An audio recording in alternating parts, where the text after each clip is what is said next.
So how can I influence without authority? Now a lot of people ask me this question when they say we are much junior in the team, and how do we influence the senior leaders? How do we put our point across?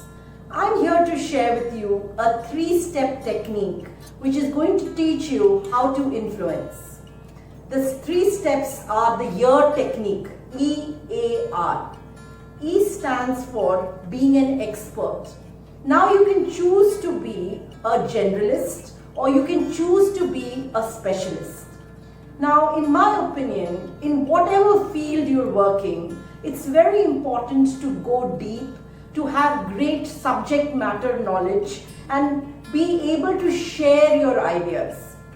I'm going to give you a very small example. I was doing a workshop for senior leaders about 8 years back.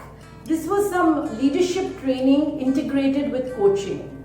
So we had one participant who was playing real difficult in the 2-day session, asking a lot of questions, was not agreeing to a lot of concepts.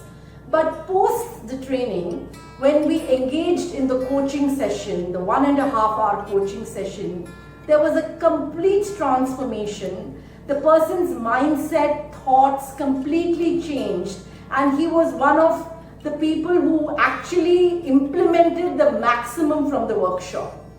And he's also a very good friend today.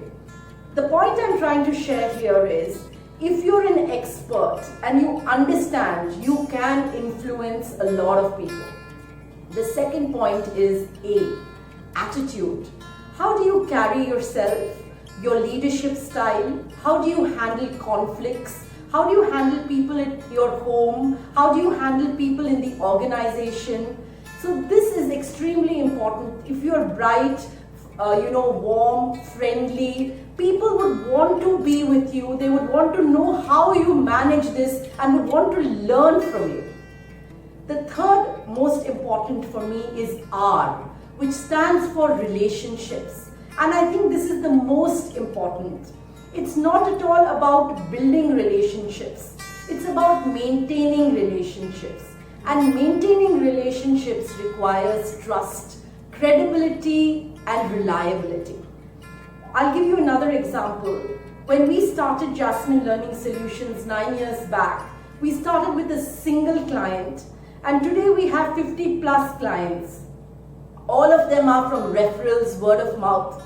We have nobody in sales or marketing, and we're doing business with these clients over the last 10 years, repeat business.